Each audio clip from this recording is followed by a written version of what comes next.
아이들이 많이 좋아하는 반쪽이. 이 책은 거의 지금 책이 나오고 나서 57세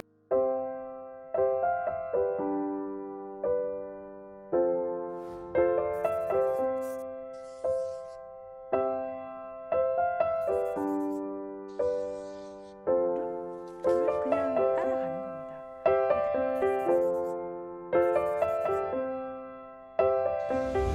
네, 안녕하세요. 오랫동안 동화를 쓰고 또 그림책 글을 써온 동화 작가 이미애입니다. 87년도에 등단을 해서 지금까지 33년 동안 동화를 쭉 써왔더라고요. 아마 인터넷 검색을 하면 한 300여 편 나올 것 같고요. 실제로 제가 작업한 거는 그림책까지 하면 한 500권 정도를 쓴 것 같아요. 아이들이 많이 좋아하는 반쪽이.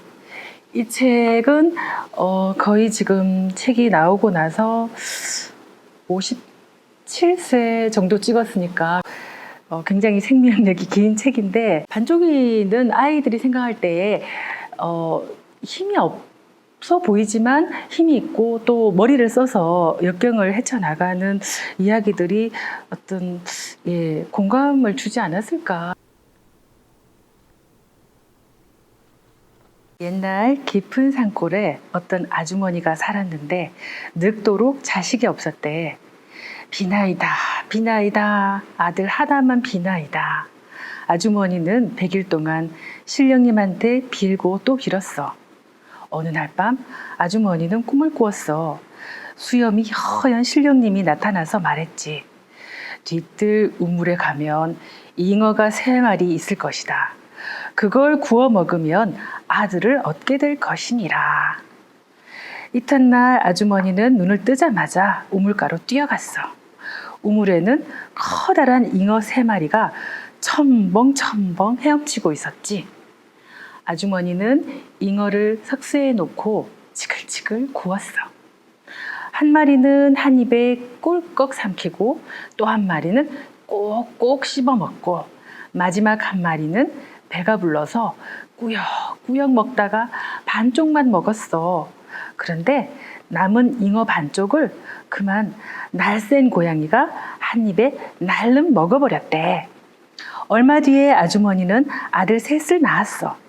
그런데 큰아들, 둘째 아들은 멀쩡한데 셋째 아들이 그만 반쪽이야. 눈도 하나, 귀도 하나, 팔도 다리도 하나씩, 입도 반쪽, 코도 반쪽. 자, 이렇게 반쪽이가 이제 쭉 자라면서 형들에게 많은 구박을 받게 돼요. 자, 형들은 과거를 보러 갈 때도 반쪽이를 바위에 묶어두고 가고, 그럼 못 쫓아올 줄 알고. 근데 자, 반쪽이는 끙차해서 이 바위돌을 집에 어머니께 쉬시라고. 사실은 형들이 묶어놓고 간 바위인데 반쪽이는 어머니 쉬시라고, 편히 쉬시라고 갖다 놨어요. 그리고 또 잽싸게 따라갔죠. 근데 이번에 또 형들을 따라가니까 형들이 커다란 나무 위에 묶어버렸어요. 자, 이번에도 끙차해서 또 이제 어머니 집에 갖다 드려요. 그늘에서 쉬시라고. 그리고 반쪽이를 묶어서 깊은 산속에 던졌더니 호랑이들이 나타났어요. 반쪽이가 힘을 주니까 밧줄이 다 끊어져서, 자, 첫째 호랑이 꼬리를 잡아서 휙 던지고 둘째 호랑이를 잡아서 이렇게 5마리를 잡았어요.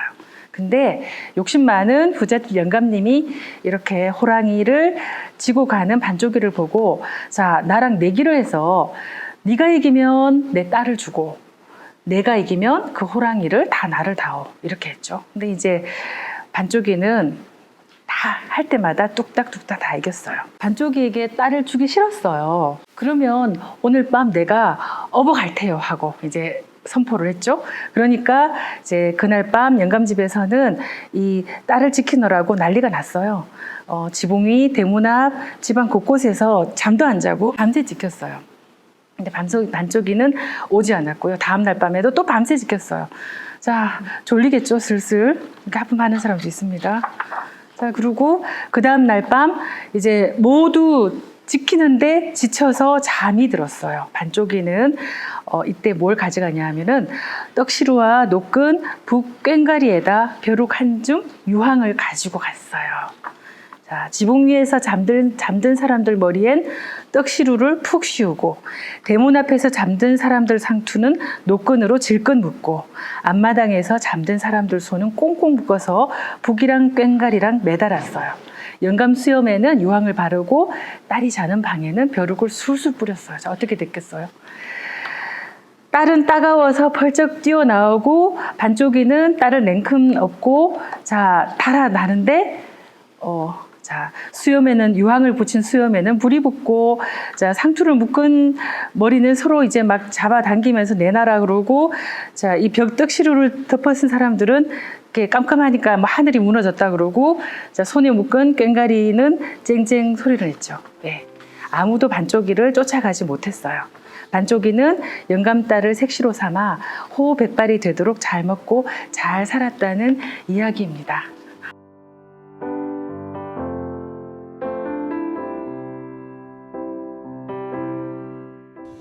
이 이야기 속에 나오는 뭐 굉장히 예쁜 척하는 할머니 더하기 우리 외숙모처럼 막 요리 잘하는 할머니 또 괄괄하고 키 크시던 우리 외할머니 그리고 뭐 이제 이런 할머니들이 섞여서 한 분의 할머니로 나왔는데 사실 이 책은 외할머니에 대한 저의 헌사였어요. 할머니 이야기를 쓰려고 보니까 기왕이면 할머니 이야기니까 토종 어떤 그 음식에 대한 이야기도 같이 해보자. 그 외숙모 이야기를 많이 했어요. 외숙모가 요리를 잘하셨고 외할머니 집에 가서 외숙모랑 같이 있으면서 그 먹었던 요리들. 이야기의 그 구성은 매번 그 앞장에는 그 레시피가 나오고 그리고 뭐 예를 들어서 매콤 달달 양념찜닭 이러면은 이 그 찜닭을 만들게 된 어떤 이야기가 들어가고 또 뭐 주물럭주물럭 감자떡 하면은 감자떡 이야기 이런 식으로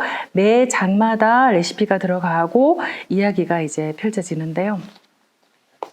이제 그 우리 아이가 어렸을 때는 방학 때 방학 숙제 안 하고 그렇게 이제 보내는 게 늘 소원이라고 하더라고요. 숙제도 안 하고 그냥 방학이라는 거는 내내 펑펑 놀면 안 되나. 그래서 그 아이의 꿈도 여기 들어있어요.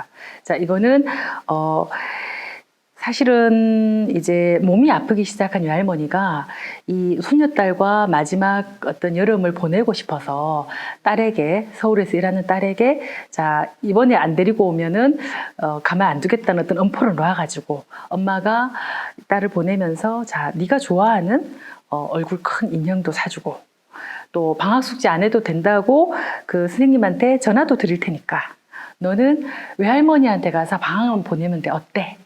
이 이제 거래에 이 서연이라는 아이가 딱 이제 그러면은 내가 좀 무섭지만 무서운 외할머니 댁에 가야겠다. 그리고 얘는 걱정을 해요. 자 외할머니 집에는 일단 화장실이 재래식이니까 어떻게 화장실을 갈 것인가. 또 그리고 또 하나의 걱정은 외할머니가 한 시골 음식들 입에 안 맞으면 어떡하나. 근데 이제 가보니까 외할머니가 거의 요리사 수준이에요. 그러니까 뭐 그 걱정은 없죠. 그리고 계속 화장실을 참아요. 참고 소변은 이게 이제 화장실 근처 바깥에서 몰래 풀숲에서 이렇게 볼일을 봐요. 근데 이제 화장실을 못 갔기 때문에 배는 아프고 외할머니 보니까 외할머니가 와 어디 아프나 구더기 때문에 죽어도 변소 못 가겠어요. 배 아파 죽을 것 같아요. 온몸에 땀샘에서 식은땀이 솟았다. 금방이라도 울음이 터질 것 같았다. 그랬나 진작 말하지 이런 미련퉁이. 구더기 없애줄게 좀만 기다리라. 석유 뿌려서 있긴 해. 구더기 금방 죽는다. 좀만 참아래. 잠시 후 외할머니는 빗자루를 들고 변소에 들어가 죽은 구더기들을 싹싹 쓸어냈다. 이제 됐다. 일 봐라. 구더기도 없고 석유 냄새에 덮여 변소 냄새도 한결 옅어졌다. 나는 끙끙거리며 며칠 참은 볼일을 겨우 끝냈다. 일어서서 고무줄 반바지를 끌어올렸다. 손이 부들부들 떨렸다. 온몸이 저리고 떨려왔다. 얼굴에는 참느라고 참 눈물이 흘러내려 구덕구덕 말라붙어 있었다. 식은땀 때문에 머릿속까지 축축했다. 머리가 핑 돌고 어지러웠다. 눈앞이 빙글빙글 어질어질 짧은 순간이었다. 아! 풍덩 발을 헛디뎠는지 미끄러졌는지 왼쪽 다리 한 짝이 그만 변소 구멍 안으로 빠져버렸다. 너무 놀라서 아픈지 더러운지 생각도 안 났다. 으아!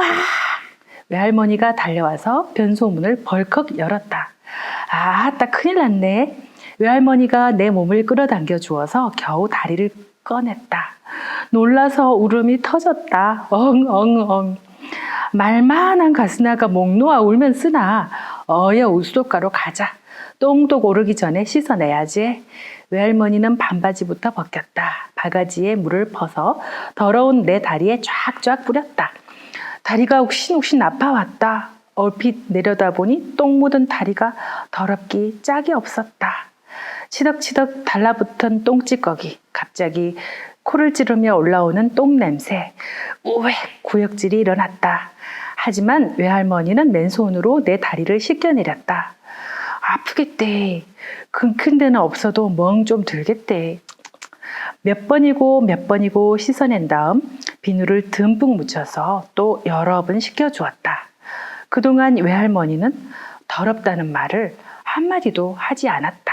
그러니까 제가 그 50 플러스가 되고 나서 어떻게 생각하면 가장 제가 사랑하는 책이 되었어요.